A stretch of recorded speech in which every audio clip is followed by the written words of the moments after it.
Apa yang berlaku di Jepun, bukan rakyat meminjam di negara Jepun, tetapi ada istilah namanya carry trade, di mana orang luar meminjam duit dari Jepun, dari bank-bank Jepun.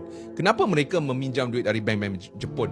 So andaikan dia macam inilah, andaikan sekarang ini saya nak melabur dalam ASB, dan andaikan sekarang ini ASB bagi saya 5%, dan andaikan saya boleh pinjam dari, kalau saya pinjam dari Bank Malaysia, saya mungkin dapat kadar faedah atau kadar bunga sebanyak 4%. So saya untung sebanyak 1%, right?